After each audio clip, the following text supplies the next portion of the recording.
me how you own it, yeah. Call me and I'm on my way. Tell me that you need me, yeah. I'll give it to you night and day. No cap, I've been talking for like 10 minutes and the stinking mic wasn't even on. What is up, you guys? It's me, Egypt, and I am back with another video. I guess this is gonna be like my college series, since this is the time a lot of people are going to be moving into college, starting their first year of college, and I just want you guys to be as prepared as possible, get as much information as possible. Today I am making a video about the entire truth of my first year of college. This is not really gonna be like a advice video. This is more of like how my first year went. I attend the Florida State University, and I am also a CARE student, CARE 18, go Knowles. So I am going to be covering the living situation, the food, friends, the male species, mental health, money, the parties, and the education aspect of school. Honestly, school is more than school. So first, I'm gonna start off with the male species, okay? So when you get to college, there are going to be many fresh faces, a lot of different types of people that you may have not been used to, because maybe you went to an all-white high school, or you went to an all-black high school, or like the population of your high school was not that big. At Florida State, there are like 40,000 students. The school is literally huge. So there's a lot of different kind of people that I was exposed to my first year that I really wasn't in high school. All I have to say from my experiences is that boys only want one thing in college. Like, no one is serious in college, including girls. Everybody's there for a good time, not a long time. A good time, not a long time, you know. So that's that on that. I don't really trust anything the guys say in college. All like they do is sweet talk you into getting that one thing. So like there are few people here and there that you might meet that really like are trying to settle down, trying to wife you, but honestly a majority and maybe even all of the males that approach you just want one thing. If you meet a guy at a party, honestly, he only want one thing. There's no exception. There's no guy you're gonna meet at a party that's gonna want to settle down with you. That's fantasy, honestly. That is fantasy, okay? But I mean, like, if you wanna have fun. There's no shame in that. But if you're like that kind of person who wants a relationship or wants someone to love, someone to see every day, someone who's only gonna be about them, then college guys are they're not gonna give you that. And that is the truth. The entire truth. Oh, and then there's also a lot of guys that you'll meet that will be really good friends. Guy friends most of the time are the best friends. A lot of guy friends that you'll make will be like your realest friends, because they are really gonna tell you how it is. They are gonna tell you who's right, who's wrong. If you want the tea, befriend a guy, because he will really give you the tea. So now I'm gonna talk about my living situation.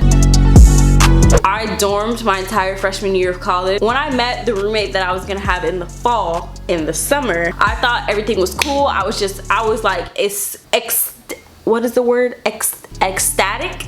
Excited. I was pumped. I was so freaking happy that she was black. That was simply like my one thing that I wanted. I just wanted my roommate to be black, because I go to a predominantly white institution. I don't hate white people. I just wanted someone that I could relate to. I did random selection, so it was just like either I get one or I don't. I wasn't gonna be like mean or mad that if I got a white roommate, but if I got a black roommate, I was gonna be happy, and I was happy. So when we got in the fall, like everything was pretty cool. We weren't really like the best of friends, but we still like talked occasionally. That wasn't a problem to me. When I get to my room, I want to just chill. I don't really want to be in nobody's face, especially if I had a bad day. I'm not really trying to talk to anyone when I get home. Me, it was fine, but apparently to her, it was an issue.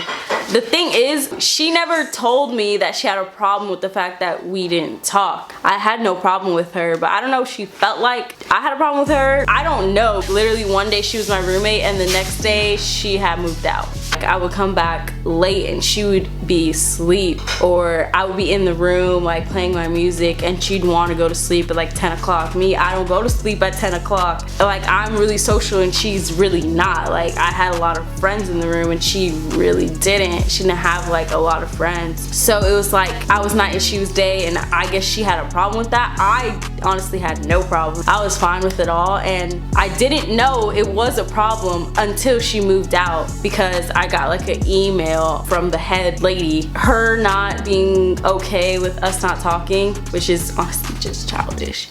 But we shared a bathroom with the two girls on the other side, so it was like a room, the bathroom, and the other room on the other side was connected, so like you can walk through to the other rooms through the bathroom. So the two girls on the other side had set like a bathroom cleaning schedule and they put on the wall. It was really dumb, honestly, stupid, but that's fine. They had a problem because they were saying that they were the only ones cleaning the bathroom. If I go in the bathroom and you have a check on your name, meaning that I didn't clean it, you cleaned it, then when do I clean it? So it was like, you're not even making any sense right now. And they went to the lady and they had like a big problem. Egypt Crichton was not cleaning the bathroom when neither was my roommate. Everyone just had a problem with me and I just didn't understand. They also had a problem with the fact that I would play music in the shower. Who showers in silence? Only psychopaths shower in silence. Like, that's weird. One of the girls had like called her mom, and her mom was threatening to come and talk to me in person all the way from Miami. Like, girl, we in Tallahassee. That is 8 hours and your mom's gonna come to talk to me about a bathroom cleaning schedule. Like, it is never and it will never be that deep. I had my own room for a little while. I thought I was gonna have my own room for the rest of the time I was there, but I got a new roommate for spring and she was super cool. We got along better than I did with my fall roommate, and she was white. So now we are gonna talk about the food. So I was eating a lot during the summer. I think I gained like 10 pounds during the summer. So freshman 15 is real when you have a meal plan. The food in the dining halls, it wasn't that good, but on some days it was pretty good. Like fried chicken Friday, I lived for fried chicken Friday. The fried chicken was always bussin'. Wings Wednesday, the wings always hit. The buffalo wings with the ranch, the celery sticks, and the french fries.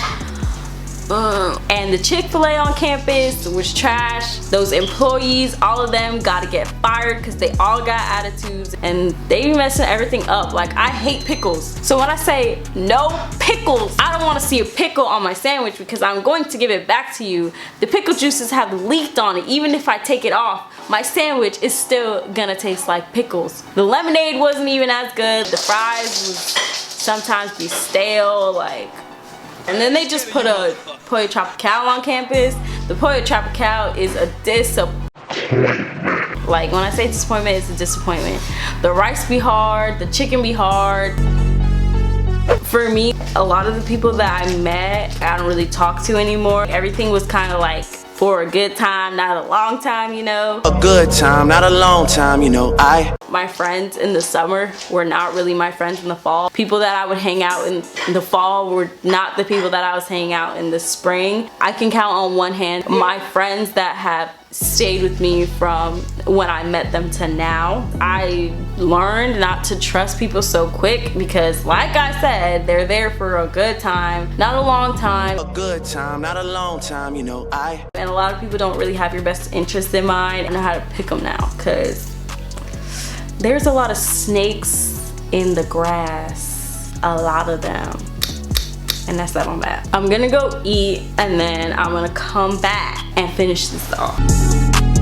My whole mindset changed my freshman year from like when I came came in to when I left. I experienced so much and there was a lot of changes, so sometimes I was not in like a good mental space, and then other times I was. My good times were way shorter than bad times lasted. So many different things happening, so many changes, so many different experiences. It was like really overwhelming, and it was really hard for me to handle a lot of the times. I had to like seek help, which I don't like doing, but it was needed, especially with the way that I was like mentally my freshman year. But I did have like some good times, and I did have some good people in my corner to help me through those bad times. People are gonna offer you things that's new to you but old to them, if you know what I mean.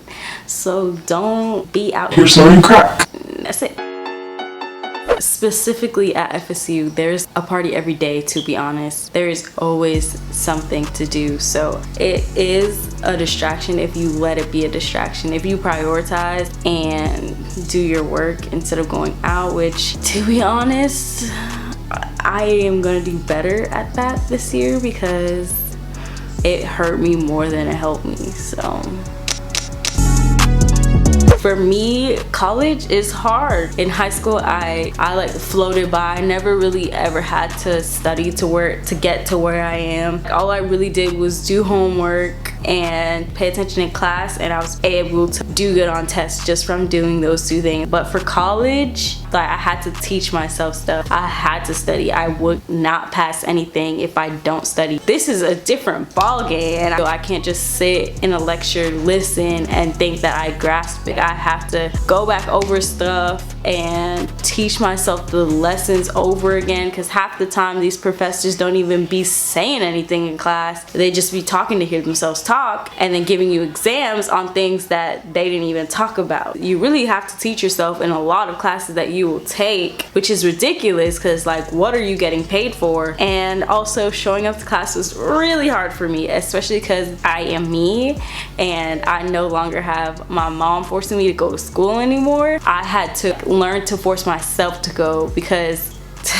I never really went to class, like, which is not okay because the more classes you miss, the less you know. But I'm changing that sophomore year. Like, I keep saying I'm changing everything, but I really am. There's no reason for me to mess up my second or my third or my fourth year of college because I already done messed up my first. Now I have to learn from my mistakes in order to be where I want to be, do what I want to do, and get where I want to go. And that's that on that. With that being said, that is the end of this video. I hope you guys enjoyed the little insight on my first year of college. I will be doing more college videos because I want to help people. I want you guys to learn from my mistakes and for you guys to have the most successful time in college as you possibly can. So if you liked this video, like it. If you didn't like it, like it. Don't forget to comment down below and subscribe, and also let me know if you guys want to see anything specific about college, and I will do that. Right now I have my move-in day from summer up, and I have my room tour from fall up, and I also have a couple vlogs up from freshman year, so you guys should check that out while you're there. And I will see you guys in my next video.